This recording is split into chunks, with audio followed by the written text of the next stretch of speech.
Hi, welcome back to my channel. Today I am doing a book recommendations by Trope video, and I was gonna do mythology, but then I realized I have a lot of mythology recommendations, so I am narrowing today's video down to Greek mythology. So all of these books have Greek mythology in them. They're Greek mythology inspired, and I will do another video about a different, like, I have all the the different ones. I will do that at a later time. So I want to start off strong with the Dark Olympus series, which begins with Neon Gods by Katie Robert. I have read this book maybe 9 times, and all of the other books in this series are fan-freaking-tastic.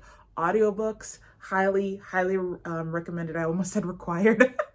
Highly recommended. I love everything about these books in this series. I think it's absolutely fantastic. I think you can't go wrong. They are spicy. This is Katie Robert we're talking about, but they're absolutely so fantastic freaking good. So that is the first book. Oh, I guess I should tell you what this is about. So, in this series, in this world, Olympus is like kind of like an island to itself from the rest of the world, like on Earth. And they have modern, okay, the like Zeus is a title, and if the current Zeus dies, then like some of the titles are passed down by family members, so like the next oldest gets it. Some are more like jobs and you apply for them, so like the Ares is a position, like things of that nature. So yeah, it's very like not small town, but like very what's in the press, and everybody's talking, everybody's whispering, people are scheming, there are scandals, and there are deaths, and did that person, did someone murder someone else in order to get this specific title? And there's a lot of that. So like, just go read it, please do me a favor. If you don't read this book, just like stop watching my videos. Like, I don't even I'm just kidding. But like, that's how serious I am. Please go read the series. It's so great. The next one is Court of Underworld. Now, seriously, if you, as much as I've talked about Alessa Thorne on this freaking YouTube channel, if you have not read her, like, what are you doing? Obviously, you don't trust me to give you book recommendations. So like, what are you doing? This is another one where it's kind of set in the modern world, and people have learned, but the gods are actually the gods. So like Hades is Hades, and he has his job in the underworld, and he also comes up above world. Some of the gods have gone into hiding. We don't know where they are, but there are gods that are around, and they're like in, like in the media. And like Medusa, for example, like has a whole social media thing, and like they own companies and things of that nature. So this is a wonderful series. It's got 2 spin-off series. But yes, please go read it if you haven't already. Like, honestly, like seriously, go ahead and find the subscribe button and unsubscribe if you subscribe to me, because you truly just don't believe me. You don't believe the words that are coming out of my mouth. You don't trust me. So like, why are we here? What are we doing? Go ahead and I'm gonna break up with you for you. Yeah. Next one is the Asphodel series by Molly Tullis. It's hard to see because it's glossy, but she's pretty. She's a pretty cover. And this one is in real Olympian times, and it's fantastic. It's fantastic. There's a lot of hurt and there's also comfort, but there's a lot of hurt and a lot of healing in this series with the different characters. So it's definitely like, if you want a book that'll make you cry and that's also hot and spicy, this is the series for you. Really enjoyed this. The next one is my last one that I have in person, but it is the Flames of Olympus series. This is the second book, and this is one of my favorite books on earth. Like, if I had to do a top 10, this would be in the top 10, and I'm so dead freaking serious. Okay, I couldn't do top 10 books, but like if I could do top 10, one book from each series, then yes. Anyway, I loved this. something about Medusa in here, man. I wouldn't do the things she did, but reading her do the things she did made me feel so empowered. I couldn't see myself doing it. Yeah, but like there's one scene in particular that has to do with water, and maybe you're not like just go read this book. Read this book. I know she chunky. Read this book. You don't have to read the them in order. I wouldn't even say that they're interconnected. They're just books that all happen to do with Olympus. Read this book. Read this book and you will see. Read the trigger warnings and then read this book and you will see what I mean. It's been a really long time since I read the Hades trials, and I did not get to the Ares trials that is on my TBR, but it was very interesting. This is another one that's like in Olympus time. Wait, or did she start out in the modern time and then she fell through a portal? Like I said, it's been a long time since I've read this book, excuse me, or this series, a collection. But I wanted to include it because it is Greek mythology. But I remember enjoying it. I don't have too much to say on this one. I probably should have looked at my review before I started this video. Sorry about that. But it is good. Now this series, I should have a physical copy, and I think I've had it on my Christmas list for the past 2 years, and I really don't know why I haven't just bought it myself. I think I've just been waiting for an opportunity to meet Rachel Alexander in person, and then I would buy it and then have her sign it, ask her to sign it and take a picture, and also to like tattoo her name on my heart, you know, just normal things. But this series had me in a chokehold. I was waiting on bated breath for the next book and then the next book. I read the first book maybe 3 or 4 times, and I'm only 3 or 4 times simply because of how large the books are. But I read the second one, I think 2 or 3 times. And then I read the third one once because I was like, oh my God, if she writes another book, I can't, like, I need to let, let my heart let this go for a moment and set it down.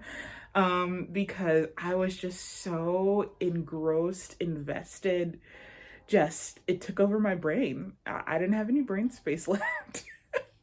This one is another one that's in Olympian times. Like the gods are in the on Mount Olympus, and you know the people are below. And this one I really enjoy. Like, what makes this series so different? What makes Rachel Alexander's writing so different is how she writes. The prose of it, I think, is the best way to describe it.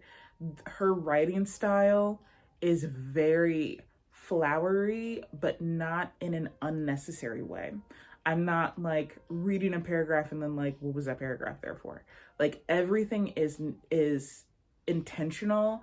Nothing is written in this like unnecessary that could have been cut out, but it still is just so beautiful. Like, I imagine like the Japanese, like, it's like ink paintings, the black ink. Okay, when in the beginning of Mulan, in the beginning of the Disney's animated video of Mulan, and like how the ink kind of like comes across the page in the flowers and it kind of fades in, that's how, like, that's the visual representation of what it feels like to read her words.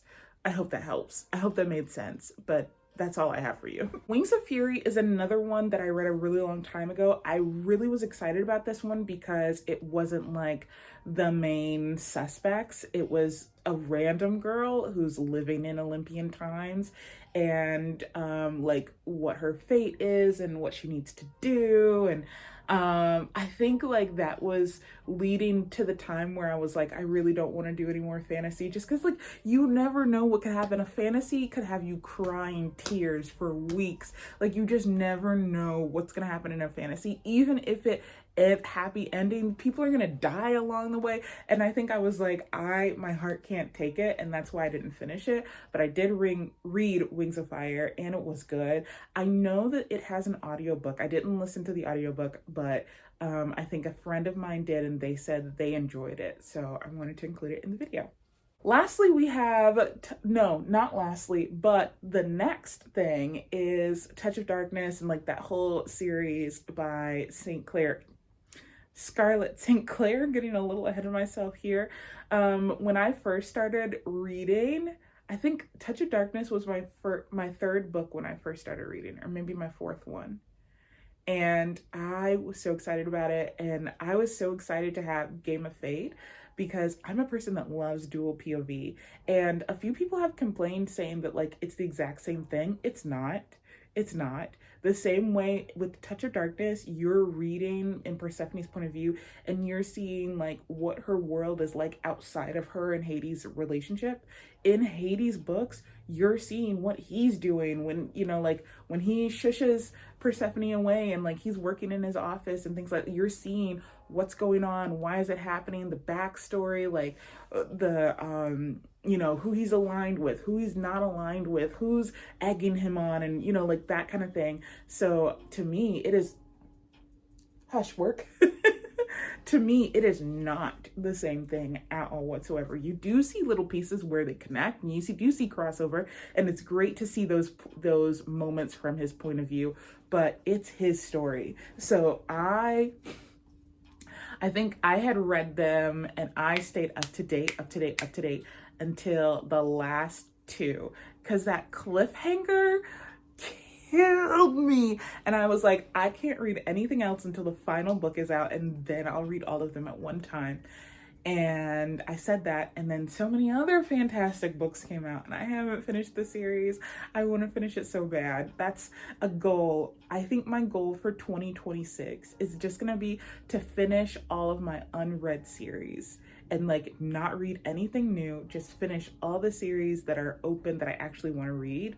And then like start anew. I don't know. We'll see. That's another conversation. But my point is, I highly recommend this. I haven't finished it yet, but I highly recommend this series. It's so good. I love Scarlett Skink. Why do I keep messing up on her name? I love Scarlett St. Clair's writing in her mind and how she puts things together. So yeah. Okay, the absolute last one for Greek mythology is going to be Surrendering to Scylla by Ren K. Morris. This is a short book. It does say that it's the first in a series on Storygraph, but I don't think there's any more. If there were more books, they would be interconnected, I believe, because this book does end on a happy ending. It could be a happy for now, but it feels like it's a happy ending. And this one is another one where it's not about the gods. It is a random guy who's living in Olympian times, and he gets stranded on an island, and chaos. It's very, I think you should read the trigger warnings, but it is very good. It is very good. It is very good. Honestly, Ren K. Morris is another one where like I could read all of her books back to back.